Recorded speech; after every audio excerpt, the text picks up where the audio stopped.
Nós vamos fazer uma leitura juntos em Marcos, capítulo 4, versículo 38 ao 40.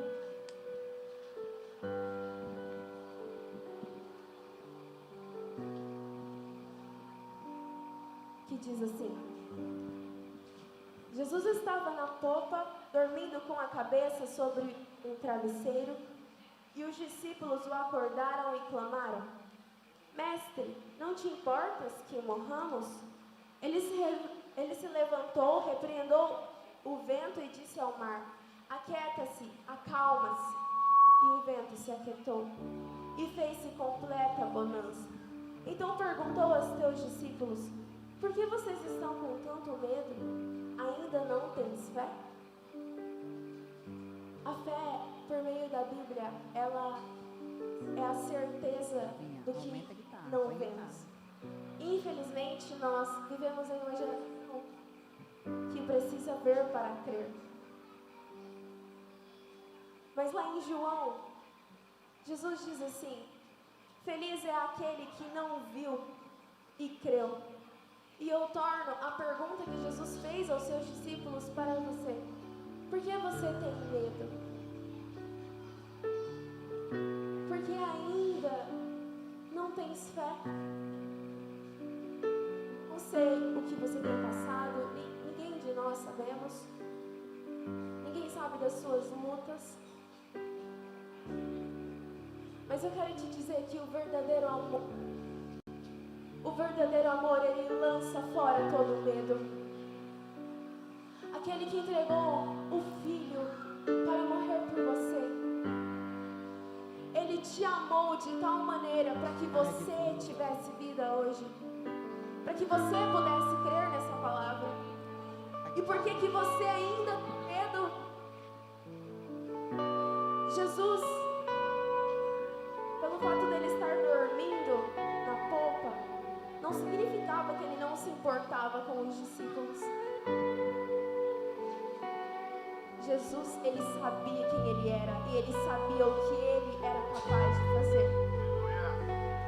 Então, em nome de Jesus, eu quero te pedir para que você descanse o seu coração, porque você não veio simplesmente em um evento para voltar para sua casa e continuar a sua rotina. Você veio aqui para você ser curado. Você veio aqui para acreditar no Deus do impossível. Eu quero te pedir para que você levante as suas mãos e nós estaremos orando agora.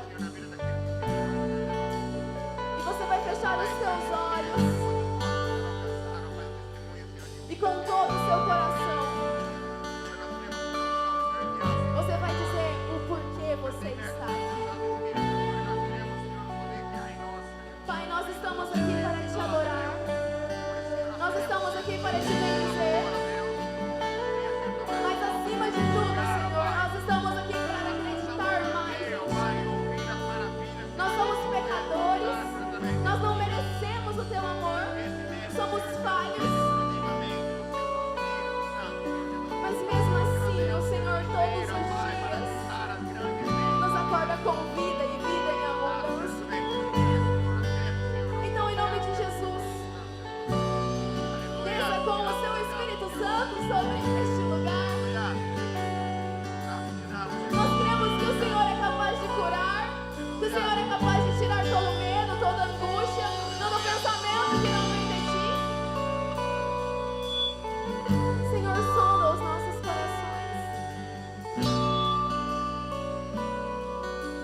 2, do versículo 5 em diante, que nos ensina: seja a atitude de vocês a mesma de Cristo Jesus, que embora sendo Deus, não considerou que o ser igual a Deus era algo a que devia apegar-se, mas esvaziou-se a si mesmo, vindo a ser servo, tornando-se semelhante aos homens, e sendo encontrado em forma humana, humilhou-se a si mesmo, e foi obediente até a morte, e morte de cruz.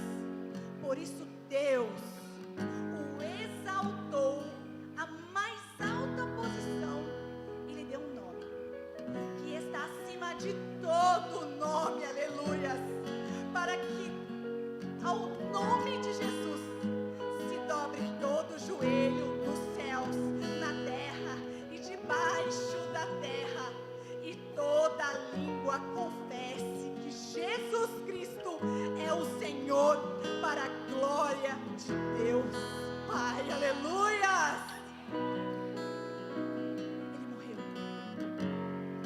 ele humilhou-se a si mesmo, sendo Deus. Eu fico imaginando, antes que ele descesse, os três, a triunidade, Deus Pai, Deus Espírito e Deus Filho, ali, e o Pai olha para o Filho e diz: filho, você vai lá e vai cumprir em tudo, vai cumprir tudo que eu te disser. Você vai morrer por isso.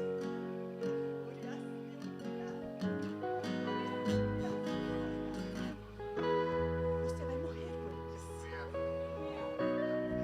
E Jesus vem à terra, sendo Deus, e em nenhum momento ele usou os seus atributos divinos para, por exemplo, escapar dos açoites antes da cruz.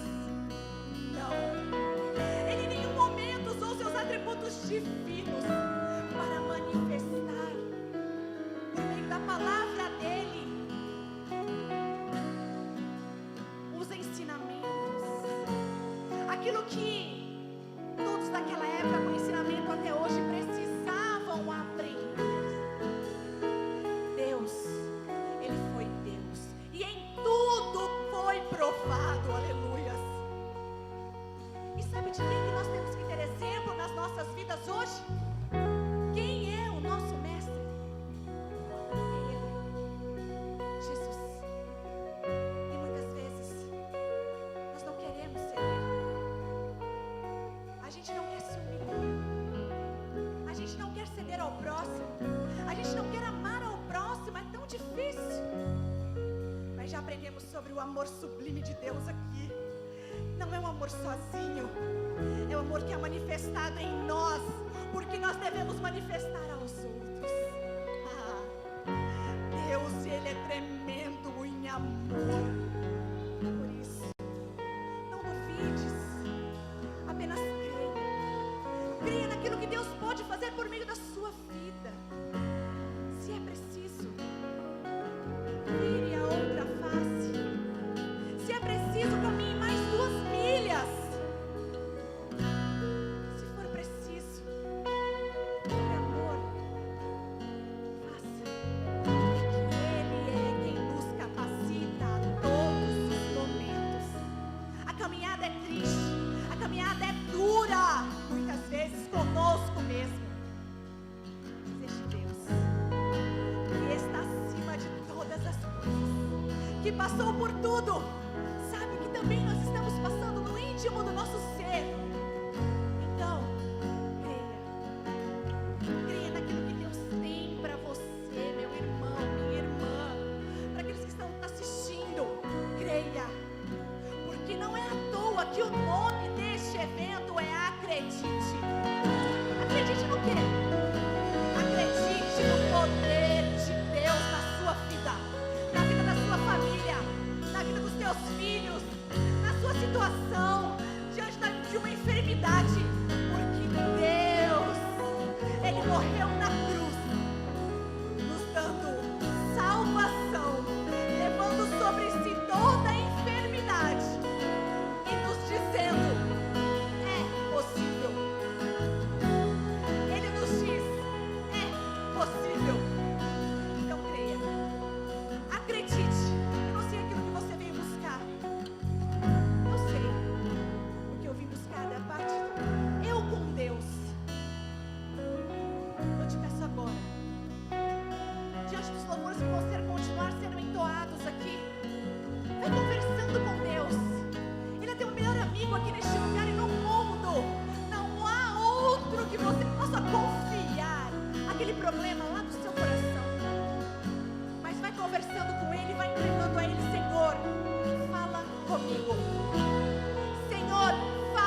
Ele pode.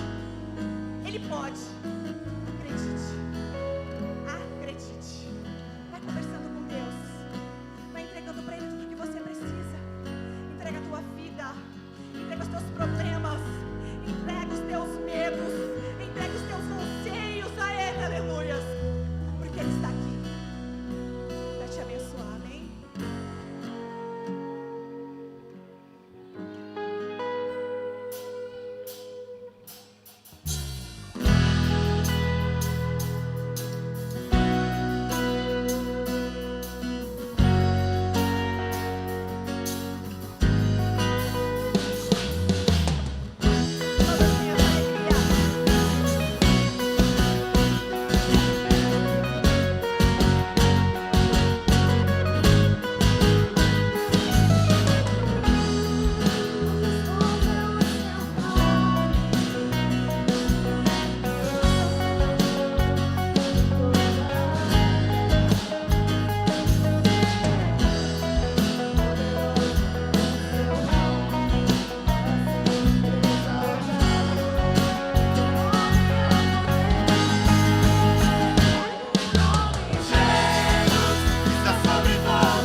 este Deus da nossa salvação, como diz na palavra trazida pelo Tom, que já encheu as nossas vidas dessa manhã, que eu já me derramei em lágrimas diante da presença do Senhor, e eu tenho certeza que Ele continuará fazendo.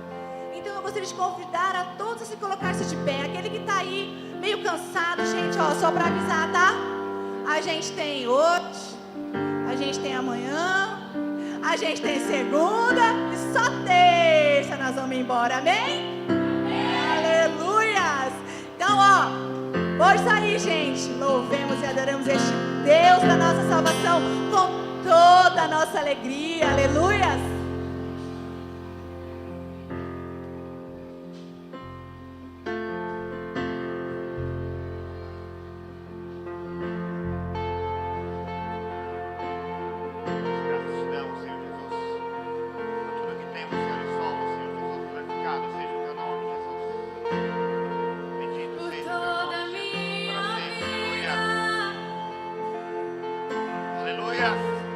Ó Senhor, te louvar.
esse amor incomparável, por esse amor imensurável, pelo amor que só o Senhor pode nos dar.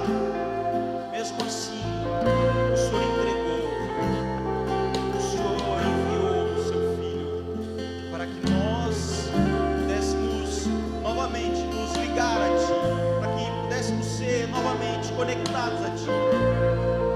Pai, a gente te adora, a gente te agradece e a gente te louva por isso, Senhor. Continua com a gente, Pai. Fala conosco, é o que nós pedimos, em nome de Jesus, Pai, em nome de Jesus. Amém, Senhor. Pode se sentar, irmão, pode se sentar.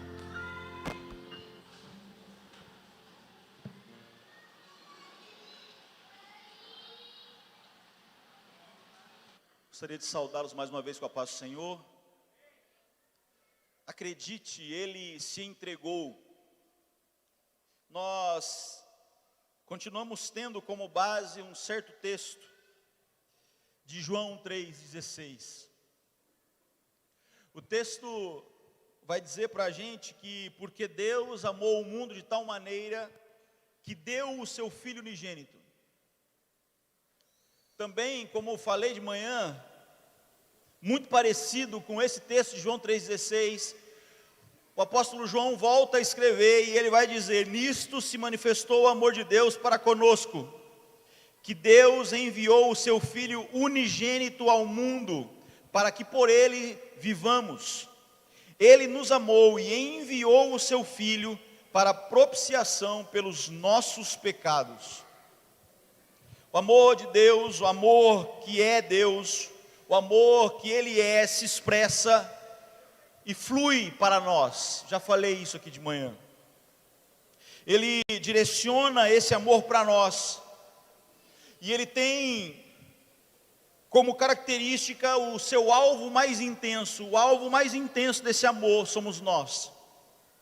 Deus, quando a gente olha para o texto de João, quando a gente olha para o texto tanto do Evangelho quanto da carta, o que nós percebemos é que Deus revela o seu amor para cada um de nós.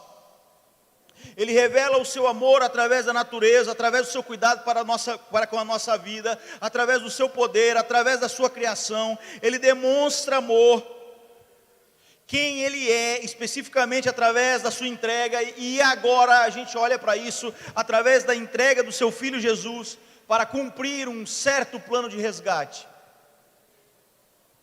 Se você lembrar da nossa conversa de hoje de manhã, eu encerro a nossa conversa, eu finalizo a nossa conversa falando do Deus que expressa o seu amor suficiente. Eu sou o que sou, esse é meu nome. Eu sou tudo o que você precisa. Eu sou o suficiente, eu sou tudo aquilo que você precisa que eu seja. Se você tiver fome, serei o pão. Se você tiver sede, eu serei a água. Se você estiver sozinho, eu serei seu companheiro. Se você estiver caído, sou eu que te levanto. Se você estiver doente, sou eu que te curo. Eu sou o amor para você. E eu expresso isso através do meu Filho Jesus. É para isso que a gente olha agora. Por isso, se eu tenho um amor para te oferecer, se eu tenho um amor para compartilhar com você, o maior dos amores do universo, eu peço que você acredite em mim, diz o Senhor. Se eu apresento a você a maior manifestação desse amor, agora eu te digo, acredite no meu Filho Jesus, porque através dele você será salvo. Eu amei vocês de tal maneira, diz o texto, que eu dei meu Filho unigênito para que vocês tenham vida. O Deus Pai e o Deus Filho são enviados, são entregues a nós por amor. O maior de todos os amores, a maior de todas as expressões é revelada nele, Cristo. Ok, mas a gente pode pensar, ok, o Pai envia o Filho, o Pai entrega o Filho, e o Filho, como é que fica? E o Filho, como se comporta? E o Filho, o que vê? Porque se o amor de Deus se concretiza no Filho, em Cristo, o que acontece? Quando o pai diz ao filho, vai e cumpra o plano que a gente combinou desde antes da fundação do mundo, vai e salva eles, os compra de novo para mim. Quando o filho ouve isso, o que ele faz? Ele vem. Ele vem porque eles são a mesma expressão de amor. O amor de Deus se concretiza no Filho, em Cristo. Basta você olhar para a história contada nos evangelhos, e você vai ver ali, olhe para a barriga de uma camponesinha de Belém. Deus está lá dentro. O mesmo Deus que pode equilibrar o universo nas pontas dos seus dedos, agora flutua na barriga de uma mulher desse mundo. Por quê? Por causa do amor. O amor explica por que ele veio, o amor explica como ele suportou, o amor explica como ele aguentou a todas as coisas que ele sabia que aconteceriam aqui. A sua cidade natal o expulsou, um assim chamado amigo o entregou, mercenários chamaram a ele de hipócrita, pecadores fizeram Deus culpados. Como Jesus suportou tanta humilhação, como Jesus aceitou descer, como Jesus aceitou se entregar, a resposta está aí, porque Deus amou o mundo de tal maneira, pelo amor. Em Efésios 5:12 nós lemos, Cristo nos amou e se entregou a si mesmo por nós, Efésios 5. O que a gente percebe aqui, o que a gente vê aqui, o que a gente sente aqui, é que o amor de Deus, tudo aquilo que falamos, é igual, é expresso da mesma maneira, é vivido da mesma maneira, naquilo que Cristo representa. É por isso que eu fiz questão de que a gente olhasse para aquilo que se dizia no Antigo Testamento, e fiz questão de dizer, não caiam na armadilha de achar que o Deus do Antigo Testamento é diferente do Deus do Novo, não. É o mesmo amor, é o mesmo poder, é o mesmo caráter, é o mesmo Deus. Nascido de mulher, em Belém, em uma manjedoura, martelando os dedos junto ao seu pai na marcenaria, brincando junto aos amigos, mas desde cedo se destacando. Logo o menino cresce, inicia seu ministério, inicia o cumprimento das promessas de salvação, de restauração, de renascimento, de purificação. Depois de muitos milagres, depois de muito ensinar, depois de muito amar, já que pai e filho são um, chega um dia importante, o dia mais importante para tudo isso. E nesse dia, o dia mais importante para tudo isso, é o que nós encontramos em Lucas 22. Lucas 22, verso 42, tem uma frase, e tem um momento crucial nessa história toda. Se você se lembrar, Lucas 22 é o texto que representa ou que expressa Jesus no Getsêmani. E em estar naquela situação, em viver o momento do Getsêmani, Jesus ora, o texto vai dizer que Jesus pede aos seus discípulos que fiquem, ele chama 3 e ele fala assim, orem aqui que eu vou mais para frente, e Jesus ora, e na sua oração ele diz, Pai, se queres, se for possível, passe de mim esse cálice, mas que seja feita não a minha vontade, mas a sua vontade.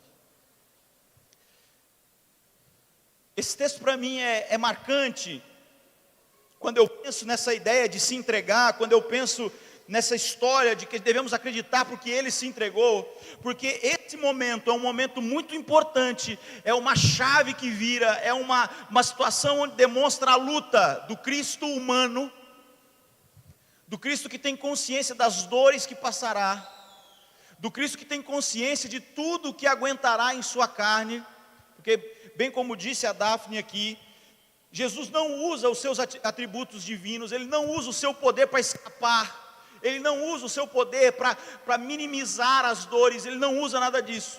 Ele precisava, Ele tinha que sentir o que tinha que sentir.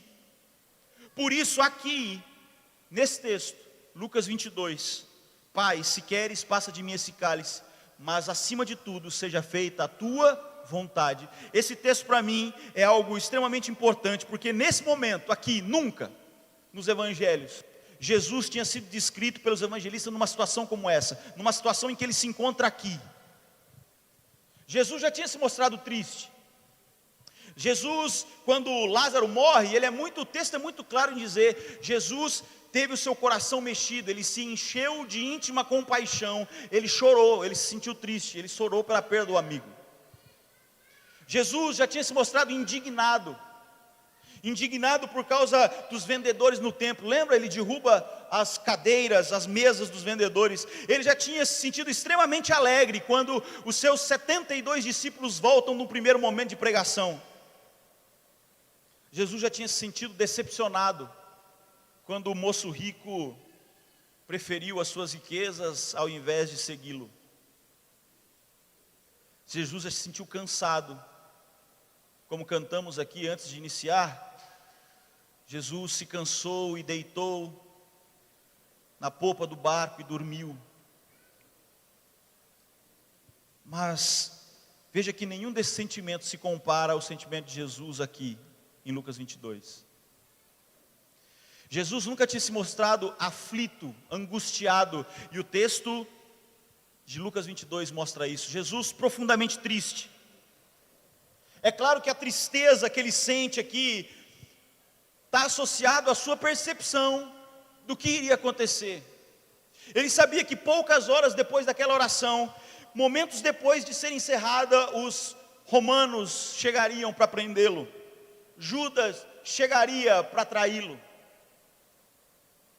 Existia ali uma terrível batalha, uma batalha que se misturava a sua própria vontade, a sua humanidade diante do que estava por vir, com a vontade do Pai.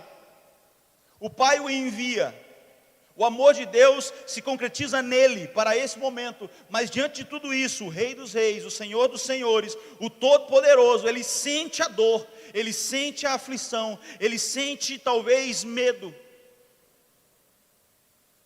Mas esse Senhor, mesmo diante de tudo isso, ele vai dizer: Senhor, que não seja feita a minha vontade, mas que seja feita a vontade tua.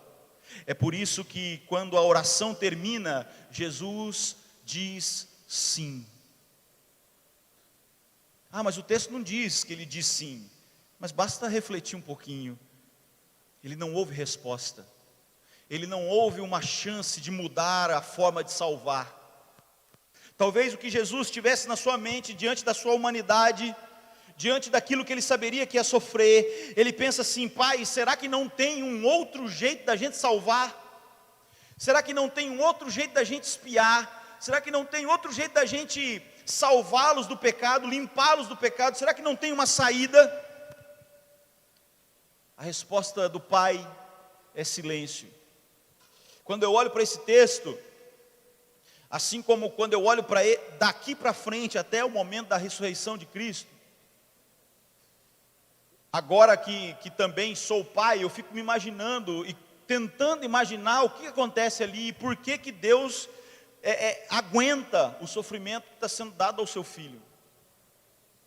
E eu costumo viajar nas minhas conjecturas, pensando no que pode acontecer aqui, no que aconteceu aqui, e para mim a impressão que eu tenho, diante do silêncio de Deus, nesse momento da oração, diante desse momento onde não se há resposta, no momento em que Jesus grita na cruz, pedindo e falando: Pai, Deus meu, por que me desamparou? O que eu vejo aqui é como se Deus tivesse simplesmente virado as costas. E não virado as costas porque olha que pai irresponsável, não. É virado as costas para não ver o sofrimento do filho, porque o filho tinha que passar por aquilo. Para quê? Para nos salvar. O filho tinha que passar por aquilo. Por quê? Porque ele nos amou acima de todas as coisas. Ele levou sobre si, sobre o seu corpo, diz o texto de Efésios, de 1 Pedro 2, os nossos pecados. Ele levou sobre o madeiro os nossos pecados, a fim de que morrêssemos para os pecados e vivêssemos para a justiça. Por suas feridas fomos sarados, diz a palavra do Senhor. O momento angustiante do Gólgota, Deus vê seu filho aceitando a sua missão. O Deus Criador entrega seu filho Jesus por nós. Ele entrega o seu filho por israelitas ou não, por judeus ou não, por incircuncisos ou não, por judeus ou por gentios. Ele entrega por todos. Jesus veio morrer por todos, para que todo aquele que crê seja salvo. A natureza grita, ela geme diante da cruz. Terremotos, ventos, o sol não dá a sua luz, a morte traga o Salvador do mundo, a morte vence, Satanás se alegra com seus demônios, os judeus bebem a vitória, o mestre se foi, pensam até os seus próprios discípulos. Ele morreu. Depois de horas, ele morre. Jesus morre. Cumpre-se a profecia de Isaías. Ele foi sepultado. Uma pedra é colocada à frente do túmulo. Guardas foram postos ali para que nenhum dos seus seguidores o tomassem. A vigilância dos judeus romanos estava de prontidão. Mas quando eu olho para isso, eu percebo o engano deles. A alegria de Satanás, a tranquilidade dos fariseus e romanos dura pouco. Aliás, essa alegria e essa tranquilidade duram exatamente 3 dias e 3 noites, diz a palavra do Senhor. A Bíblia nos manda lembrar das promessas. Lembrem-se das promessas, lembrem-se de Jonas, lembrem-se da palavra de Deus não falha, porque convém que o que é corruptível se revista da incorruptibilidade, e o que é mortal se revista da imortalidade, e quando o que for corruptível se revestir da incorruptibilidade, e o que for mortal se revestir da imortalidade, então será dito, tragada foi a morte na sua vitória. Cumpre-se a palavra do Senhor. Um pedaço de homem, enrolado em túnicas, lençóis e betumes, um homem sem beleza aparente, um homem sofrido nos trabalhos, um homem oprimido pelos pecados de cada um de nós. Esse Jesus, não mais agora homem, remove as ataduras, tira os panos que o incomodam, anjos tomam a pedra que estão à frente da caverna e a lançam longe, os guardas não suportam tanta glória e desmaiam, com marcas deixadas há poucos dias atrás. Ele não caminha mais como homem, mas como Deus ressuscitado para reinar para sempre. Jesus ressuscita, Ele caminha, Ele vai agora glorioso manifestar-se aos seus discípulos, manifestar-se aos seus amigos, manifestar-se àqueles que estão com Ele. Ele foi entregue, diz a palavra do Senhor em Romanos 4, que Ele foi entregue à morte pelos nossos pecados, mas foi ressuscitado para a nossa justificação. 40 dias Ele ainda passa com os seus, e ao chegar o dia do seu retorno aos céus, Ele afirma para todos aqueles que estão ali, é-me dado todo o poder nos céus e na terra. Mateus 28. Os anjos louvam. Se você lembrar do Salmo 24, o Salmo 24 tem um momento de quebra, e no momento de quebra, o texto vai começar a dizer assim: abram, ó portas, abram-se portais, para que entre o rei. E os anjos louvam dizendo: quem é este Rei da Glória? Quem é esse poderoso? Quem é o Senhor dos Exércitos? Ele é o Senhor dos Exércitos, é aquele que venceu e sobe. Quem merece honra, quem merece louvor, quem merece glória, quem merece palavras, gestos e cânticos de adoração, quem é merecedor de tudo, quem é semelhante a ti? A gente pode olhar para o texto de Romanos e lembrar o que o texto vai dizer: ó, profundidade das riquezas, tanto da sabedoria quanto da ciência de Deus, quão insondáveis são os teus caminhos, quão inescrutáveis os seus juízos, porque quem compreendeu a mente do Senhor, quem foi o seu conselheiro, quem lhe deu primeiro a ele para que seja recompensado, porque dele, por ele e para ele são todas as coisas eternamente, amém, diz a palavra. Colossenses, um dos textos mais que eu gosto mais, Colossenses 1, vai dizer que porque nele foram criadas todas as coisas, as que estão no céu, as que estão na terra, as visíveis e as invisíveis, sejam tronos, sejam dominações, sejam potestades, sejam principados, tudo foi criado para ele e por ele. E aí, quando eu olho para tudo isso, quando eu me deparo com essa realidade, eu sou inevitavelmente levado a Apocalipse 5. E assim como fiz de manhã, eu gostaria de te convidar, vá para Apocalipse 5, abra sua Bíblia, abra o seu aplicativo, vá para Apocalipse 5. A gente olha para esse texto, e esse texto é maravilhoso. Esse texto mostra uma coisa muito especial para mim, e que eu, sinceramente, desejo que seja para você. Apocalipse 5. Antes, só para você entender o que está acontecendo, em Apocalipse 4, João tem a visão do trono de Deus. João olha para o trono de Deus, ele é levado em espírito, o texto vai dizer, e ele é colocado diante de Deus. O texto, no capítulo 4, verso 2, vai dizer que ele foi levado ao céu, e no meio do céu havia um trono, e tinha alguém assentado no trono, e a sua aparência era semelhante à pedra sardônica, um arco celeste estava ao seu redor, era semelhante à esmeralda, ele era muito lindo. E ao redor desse trono haviam 24 seres viventes, 24 anciões e 4 seres viventes, e milhares de anjos, e todos adoravam aquele que estava no trono. E aí a gente chega em Apocalipse 5. Em Apocalipse 5, a gente tem algo muito extraordinário. Olha o que vai dizer o texto.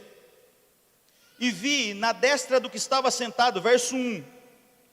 E vi à direita daquele que estava sentado sobre o trono, um livro escrito por dentro e por fora, selado por 7 selos.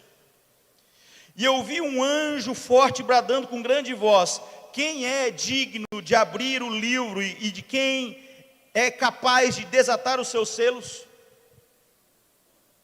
Verso 3: e ninguém no céu, na terra, nem debaixo da terra, podia abrir o livro, nem olhar para ele. E o texto vai dizer, verso 4, João: e eu chorava muito, porque ninguém for achado digno de abrir o livro, e nem de ler, e nem de olhar para ele. Mas aqui a história começa a mudar. E um dos anciões me disse: João, não chores. Eis aqui o leão da tribo de Judá, a raiz de Davi, que venceu para abrir o livro e desatar os seus selos. Aqui o texto vai dizer que João continua olhando, ele acredita na palavra, e ele vai dizer, verso 6, e eu olhei, e eis que estava no meio do trono, e dos 4 animais viventes, e dos anciões um cordeiro, como que havendo sido morto. E ele veio e tomou o livro da destra daquele que estava sentado no trono, e havendo tomado o livro, olha o que vai dizer o texto, e havendo tomado o livro, os 4 animais, os 24 anciões, se prostraram diante do cordeiro, tendo todos eles harpas e salvas em suas mãos, cheias de incenso, e eles cantavam um novo cântico, dizendo: digno és de tomar o livro e abrir os seus selos, porque foste morto, e com o teu sangue compraste para Deus homens de toda a tribo, língua, povo e nação, e para o nosso Deus os fizestes reis e sacerdotes, e eles reinarão sobre a terra. Cara, cordeiro, livro, raiz de Davi, leão da tribo de Judá, que parecia ter estado morto, mas agora estava vivo. E quando ele pega o livro, quando ele pega aquilo que ninguém é capaz de olhar, ninguém é capaz de abrir, veja que há uma mudança de história. Os 4 seres viventes, os 24 anciões, os anjos, só se prostravam diante do Deus, assentado no trono.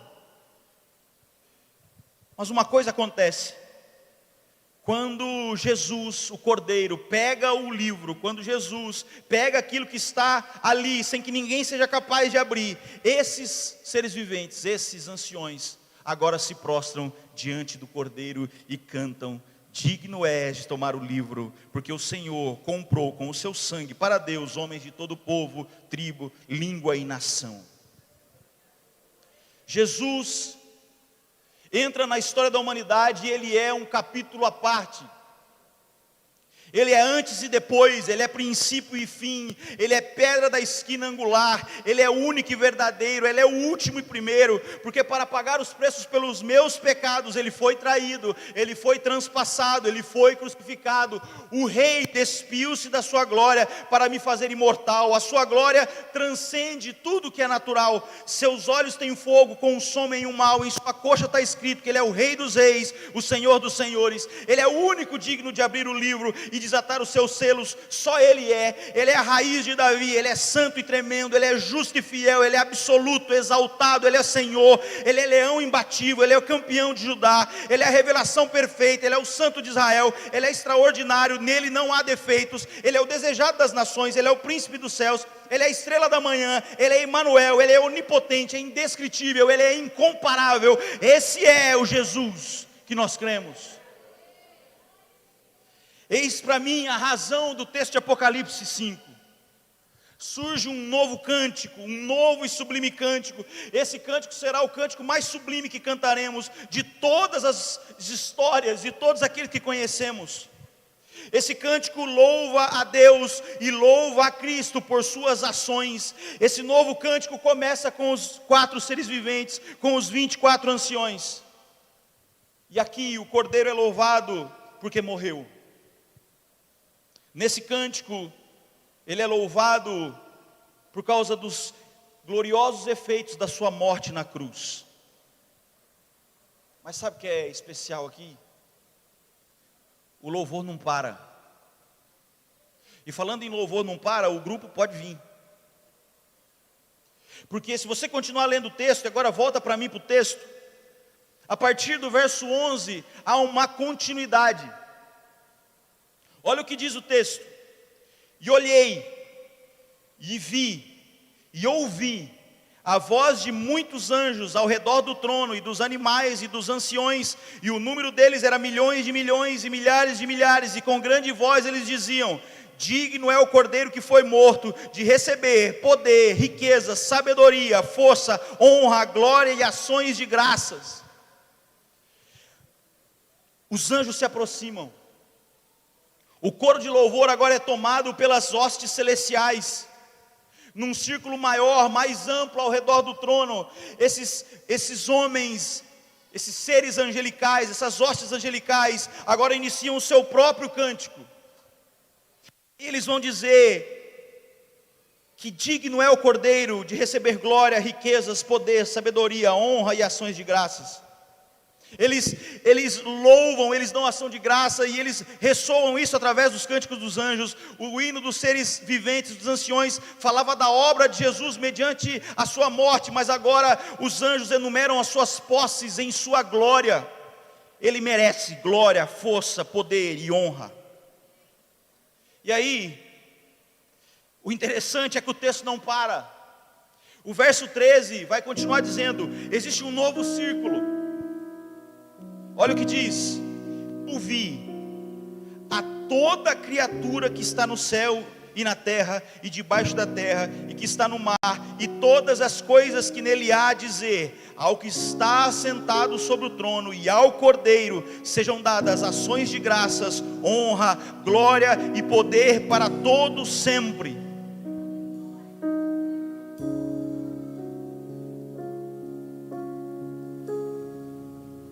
Deus recebia desses homens, desses seres que a gente não conhece, desses animais que a gente não conhece, dos anjos que estão ao redor dele. Deus recebia a adoração deles, e só Deus recebia a adoração deles. Mas o texto nos ensina que por causa daquilo que Jesus fez, por causa daquilo que Ele aceitou fazer, por causa da sua entrega, Ele agora também é louvado. Não param nos 24 anciões, não param nos seres viventes, não param nas hostes celestiais, mas o texto vai dizer que agora toda criatura no céu e na terra adora ao Senhor, louva ao Senhor, adora o Cordeiro e dá graça a esse Cordeiro. Mas texto que a gente pode ainda usar. Nós podemos nos juntar a essa grande multidão de seres, anciões, anjos, potestades, povos, línguas, línguas. Podemos nos juntar a eles. Podemos nos juntar à natureza que exalta o Senhor. E esse texto está no Salmo 148. O Salmo 148 diz assim: louvai ao Senhor, louvai-o desde os céus, louvai-o nas alturas, louvai-o todos os seus anjos, louvai-o todos os seus exércitos, louvai o sol e lua, louvai-o todas as estrelas luzentes, louvai os céus dos céus e águas que estão sobre os céus. Louvem o nome do Senhor, porque Ele mandou e foram criados.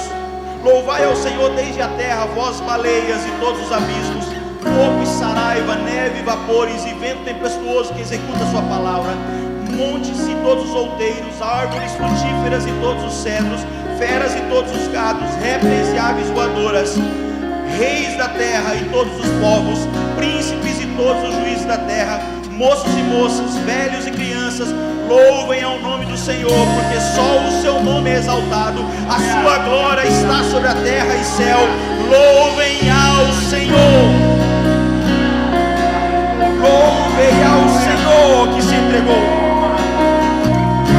Nós estamos aqui louvando ao Deus que é maior do que qualquer coisa que a gente possa imaginar, qualquer coisa que possamos sonhar. Nós estamos hoje à noite aqui para louvar e glorificar a um Deus que é tremendo e grandioso. Nós estamos aqui para louvar um Deus que criou bilhões e bilhões de estrelas, infinito aos nossos olhos, mas que diante dessa criação, dessas coisas tão grandes que parecemos tão insignificantes, Ele se entregou por nós. Por isso, um Deus Pai e um Deus Filho demonstram seu amor por nós de maneira tão incrível. Por isso, a gente pode se juntar a eles, a anjos, a seres criados, a natureza, louvando ao nome do Senhor. Eu tenho uma coisa muito normal para mim e que eu compartilho aqui com vocês. Para mim, antes de pedir qualquer coisa, para mim, antes de buscar alguma coisa, para mim, antes de solicitar de Deus alguma misericórdia, eu penso que nós devemos primeiro adorá-lo.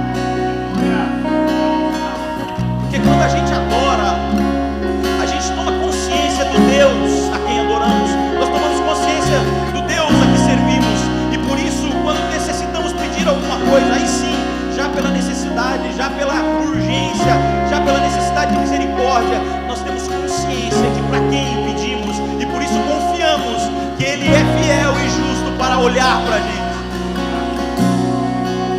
Por isso eu estou falando de adoração, por isso eu estou falando de louvor. Por isso eu gostaria de convidar, antes da gente entrar na última parte dessa mensagem, a adorá-lo.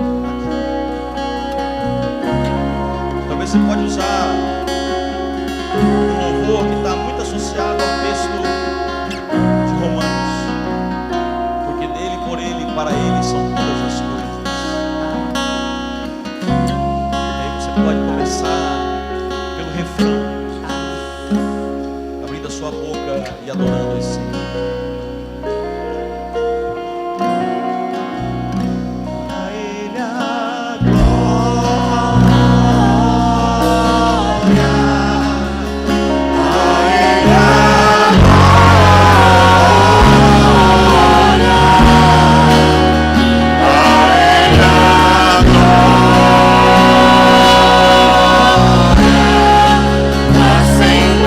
Amém.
mas eu quero te levar para uma coisa a mais ainda. Salmo 37, eu já falei disso. Salmo 37, no verso 4, o salmista não fala de si. É muito legal porque se você olhar o texto, parece que não é um salmista que escreve, porque normalmente o salmista pede. Aquele Salmo 37 é Deus falando ao salmista. E ele diz assim, no verso 4: entrega e confia. Sabe o que é legal? O entrega ali, nesse texto, quando você vai no original, ele tem um significado de rolar. Aí você fala assim, ué, rolar? É. O entrega ali no Salmo 37 não é isso aqui, peguei e entreguei. O entregar no Salmo 37 é como se você pegasse uma pedra, alguma coisa que está nas suas costas, alguma coisa que pesa demais, e você rola para aquele que pode segurar. Entrega, rola para mim porque eu consigo segurar, rola para mim porque eu sou o Deus adorado por todas as potestades e por toda a criação. Rola para mim os seus medos, rola para mim os seus problemas, rola para mim os seus dilemas, rola para mim as suas preocupações, rola para mim as suas dúvidas, porque eu aguento. Lança sobre mim o teu fardo, porque eu te alivio. Rola para mim, entrega para mim. É isso que Deus está falando. E cara, o que você pensa que é? Ele nos amou de tal maneira que entregou o seu filho para morrer por nós. Esse texto fala do Deus que se entrega, do Deus que se dá para mim e para você. Então esse Deus, ele te convida a entregar tudo que você precisa entregar, tudo que você não aguenta mais, tudo que você não suporta mais. Mas tem algo mais importante aqui, mais importante que o peso que você carrega, mais importante que aquilo que te cansa, aquilo que te fadiga, mais importante que tudo isso. Ele não quer receber o seu peso só. Aliás, para ele receber o seu peso é muito tranquilo, porque ele aguenta. Mas o que ele quer receber de verdade é a você. Ele se entrega para que você também se entregue para ele. Ele se entrega para que você também o aceite como Salvador. Ele se entrega para que você aceite o sacrifício na cruz. Ele se entrega para que você também diga sim para ele, assim como ele disse lá no Getsemane. Então, assim como eu já fiz de manhã, sem muita enrolação, sem muita frescura aqui, o que Deus te convida para fazer agora é: quer se entregar para mim? Quer viver uma vida comigo? Quer experimentar aquilo que só eu posso te dar? Quer rolar para mim o peso da sua vida? Eu te pego, eu te coloco no colo, eu te carrego. Você nunca foi meu e quer fazer parte disso agora? Eu te aceito. Você algum dia foi meu, mas foi dar o seu rolê pelo mundo. Eu agora te aceito. Ele só quer que você se entregue. Então, se existe alguém aqui, se existe algum jovem, algum irmão que precisa entregar-se, que precisa se colocar diante do Senhor, que precisa se reconciliar com o Senhor, esse é o momento. E o convite é muito limpo, muito tranquilo. Se você quiser, vem à frente, nós vamos orar com você. Se você quiser entregar a sua vida, se você quiser entregar o seu coração, se você quiser entregar o fardo, é agora, diante do Senhor. Como você quiser, nós estaremos orando por você. Mas é se você quiser, sem pressões, sem exageros, estaremos aqui. Se você quiser, venha. Se você não quiser fazer no seu lugar, faça. Mas comece a entregar agora a Deus o fardo peso. Ore para Ele o que você precisa. Entregue para Ele a sua vida, assim como Ele entregou a dele por você. Em nome de Jesus.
Quanta glorificação nosso Deus merece por isso.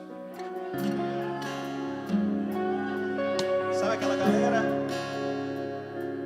os anciões, os seres viventes, as hostes celestiais? Agora é festa, agora é glorificação, é alegria, agora é exaltação pelo Cordeiro que foi morto, para que por esse sangue comprasse para Deus povos de todas as tribos, raças e nações. Se existe uma oração importante a fazer, se existe um momento importante a experimentar, é esse que acabamos de viver aqui. Muita tranquilidade no meu coração, eu estou muito feliz, muito, porque para mim nunca me interessou o número, nunca me interessou gente, galera chegando para isso, mas o que interessa é o único, o segundo, o terceiro, o quarto coração contrito que se coloca diante de Deus, que o Senhor salva, restaura e transforma. Mas tem mais uma oração que eu queria fazer com vocês. Da minha parte, não faço mais nada. Falei de entrega aqui. Falei da entrega das coisas. Como a gente falou de manhã, para que a gente tenha coragem de entregar, para que a gente tenha coragem de colocar diante de Deus as nossas necessidades. É muito importante que a gente primeiro entenda o amor dele. Foi por isso que a gente orou de manhã. Como eu disse, o texto de Salmos 37 fala da entrega do peso que está sobre as costas. Talvez os pesos sejam muitos, e talvez os pesos sejam diferentes, e talvez os pesos sejam emocionais, e talvez os pesos sejam profissionais, talvez os pesos sejam de relacionamento, talvez os pesos sejam de dúvida. Que Deus diz para você agora: fala para mim, entrega para mim, eu te ajudo a carregar esse fardo. Por isso a oração que eu quero te convidar a fazer de joelhos. E novamente, quem quiser vir à frente para receber oração junto com os pastores, com os consagrados, venha, mas não é necessário. Se você quiser fazer isso aí no seu lugar, essa oração de entrega, nós vamos fazer de joelho. Porque, diferente do que a humanidade pensa, quando um homem se prostra diante de outro homem, ele é fraco. Mas quando ele se prostra diante do Deus Todo-Poderoso, é que ele é forte. Então, se prostre e entregue ao Senhor o que você precisa. Se você quiser que a gente ore junto, nós faremos isso. Mas nesse momento, todos de joelhos, entregando ao Senhor o que for necessário entregar, em nome de Jesus.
Esse amor,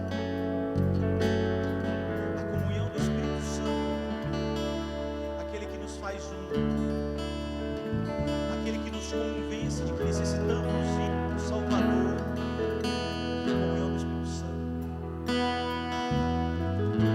Cristo, o Filho que se entregou por nós, o Filho que ama como o Pai ama, como o Espírito Santo